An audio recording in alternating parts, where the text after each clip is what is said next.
You're listening to Pedaling Through Life, a 1,000-kilometer father-son Ashtavinayak cycling pilgrimage presented by Sriram and Sunilkhandbahale.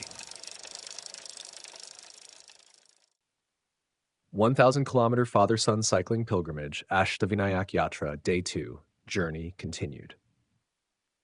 Dawn broke gently at the Agasti Rishi Ashram.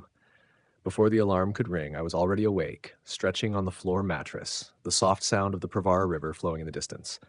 Bells from the temple chimed, the fragrance of oil lamps and incense lingered in the air, and chants of devotees carried a divine calmness.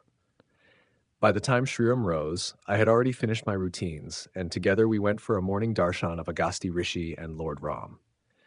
Stepping out of the ashram, we were greeted by the first golden light of the day, cool air brushing our faces, and birds announcing a new beginning.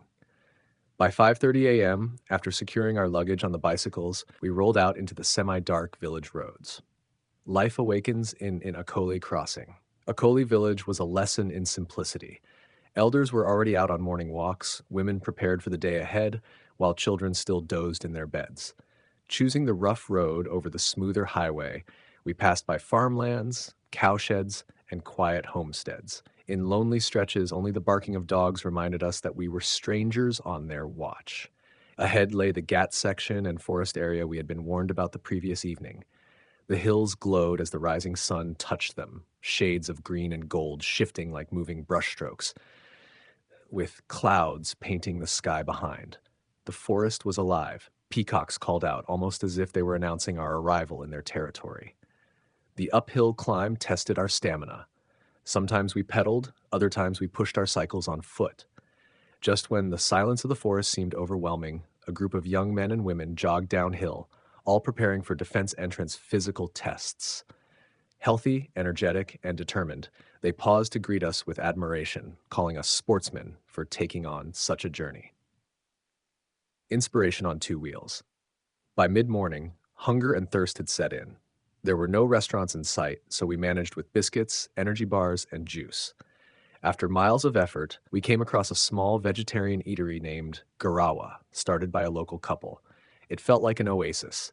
We ordered a simple but hot and delicious lunch, grateful for food made with love.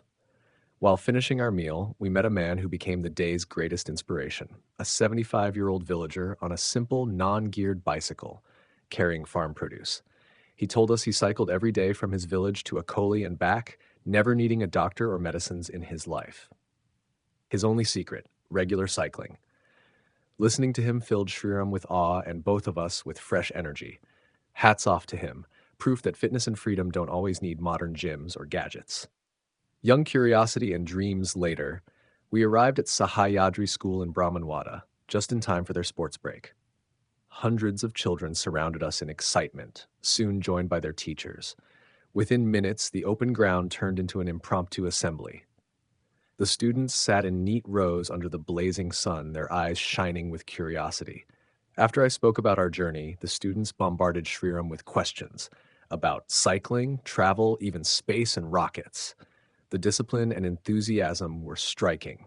I noticed that girls formed more than 60% of the group, and many openly shared their dreams of becoming doctors, teachers, or cracking UPSC and MPSC exams. Their confidence was refreshing. The teachers welcomed us warmly, with open-mindedness that ignored our sweaty sports attire. The principal, a woman with a caring and compassionate presence, offered us shawls and coconuts as tokens of respect. We humbly declined the gifts, not wanting to burden our bicycles with extra weight, but carried the blessing in our hearts. Generosity on the road. Cycling further, we experienced the boundless generosity of strangers. At a bell stall in Junar, a kind farmer insisted on paying for our snacks, calling it an honor to serve pilgrims of Lord Ganesha. The shopkeeper too added extra items free of cost, his smile as generous as his heart. Elsewhere, a motorcyclist stopped us on an uphill road, insisting he contribute money or via PhonePe to our yatra. On my travels, he said, strangers help me with food and shelter. Today, it's my turn. We requested he send only 1 or 11 so that we could offer flowers to Lord Ganesha in his name. He promised 101. It wasn't the amount, but the act that mattered. Kindness, after all, is only real when practiced. Darshan at Lenyadri, the first Ganpati. By evening, The sky darkened with heavy clouds as we approached Lenyadri, the first of the 8 Ashtavinayak temples. The temple is nestled in caves high on a hill, and its gates close by 7 p.m. Just as we arrived, rain poured heavily. We sat on a bench, drenched yet mesmerized by the sight, the caves glowing with lights against the rain-draped mountains, framed by the 5 elements: sky, air, water, earth, and fire. That, I felt, was our true darshan of Lord Ganesha. Without even climbing, he revealed himself in the grandeur of nature. All fatigue suddenly disappeared. Faith filled the void. Night at Sant Muktabai Temple. Determined to reach Ozar Ganpati the same night, we rode on with a small torch fixed to our cycles. But midway, the torch battery died. Darkness engulfed us. With no streetlights and tales of leopards in the area, continuing was unsafe. We dismounted and walked. A few kilometers later, we found shelter in a roadside temple dedicated to Sant Muktabai, sister of Sant Jnaneshwar. The temple was simple, clean, and secure. As we settled in, the owner arrived, offering us food and an invitation to his home. We politely declined, grateful already for the shelter. His words still echo: temples are built for travelers like you. You never know in what form God may come. That night, as rain poured outside and we lay on the cool temple floor, I whispered to Sriram, sometimes God closes one door only to open another. The drained torchlight was not misfortune, but divine timing, guiding us into Muktabai's care. And so day 2 ended, with lessons in resilience, humility, generosity, and faith. The pilgrimage was not just about reaching temples. It was about the journey itself, about the people we met, the kindness we received, and the spiritual truths that unfolded with every pedal stroke. You've been listening to Pedaling Through Life, a 1,000-kilometer father-son Ashtavinayak cycling pilgrimage presented by Sriram and Sunilkhandbahale. The journey continues. See you on the next ride.